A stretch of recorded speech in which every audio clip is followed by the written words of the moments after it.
Assalamualaikum warahmatullahi wabarakatuh. Para sahabat sekalian yang berbahagia, pada kesempatan kali ini kita akan membahas mengenai pengaruh buruk dosa. Para sahabat sekalian yang berbahagia, diceritakan ketika Nabi Muhammad SAW sudah tidak memiliki ruang gerak dalam berdakwah di kota Mekah, beliau mencoba untuk menyampaikan dakwahnya di kota Taif dengan harapan mendapatkan para pengikut. Tetapi ternyata kenyataan berbeda dengan apa yang diinginkan oleh Nabi. Di sana beliau tidak disambut dengan ramah, melainkan dilempari bebatuan oleh para pemuda Taif sampai lutut beliau berdarah.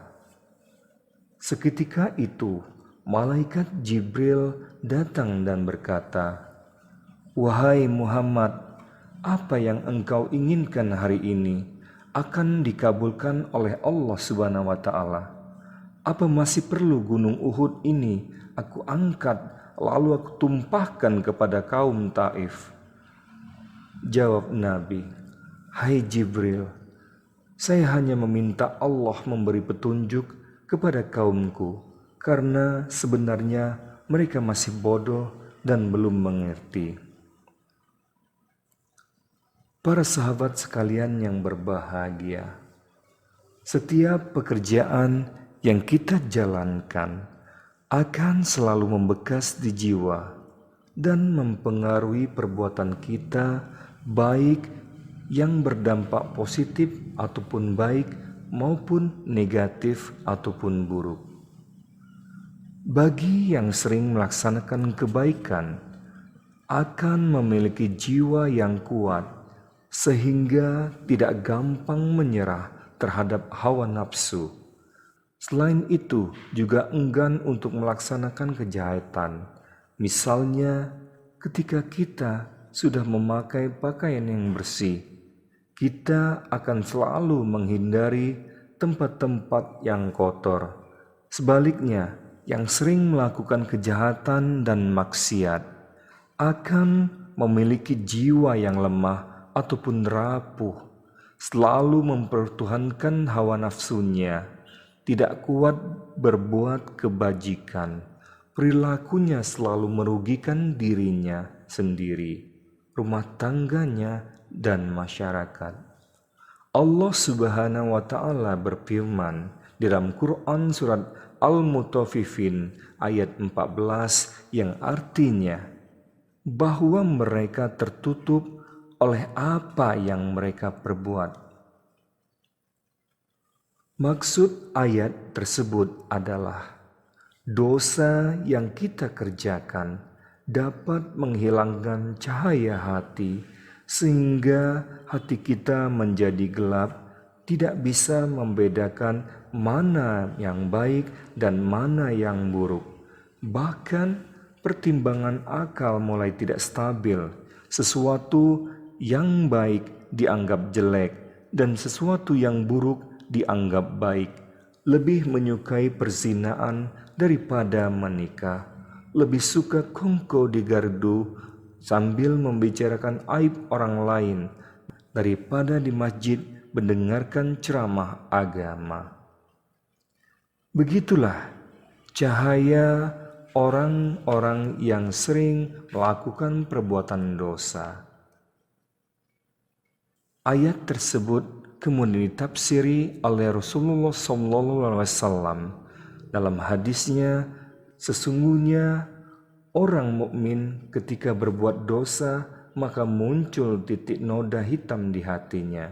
Kemudian apabila bertaubat dan meminta ampun serta tidak mengulanginya lagi, maka akan bersih kembali. Jika dosa tersebut diulangi lagi, maka noda hitam itu akan bertambah pula sampai menutup hatinya. Itulah ron yang telah disebutkan oleh Allah Subhanahu wa Ta'ala dalam Al-Quran. Para sahabat sekalian yang bahagia, bagaimanapun usaha kita dalam membentengi diri dari dosa, suatu saat akan runtuh juga, karena kita bukan malaikat. Artinya, jika ada yang berbuat kesalahan, itu merupakan hal yang lumrah.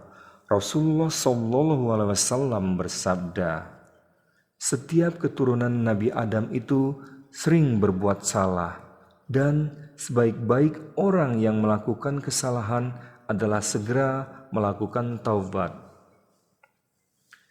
Jika kita berbuat salah tetapi tidak mau mengakui, itu berarti kita berbuat dosa 2 kali. Sebagai umat Islam, kita dilarang mempertahankan kesalahan, sebab itu adalah perbuatan setan.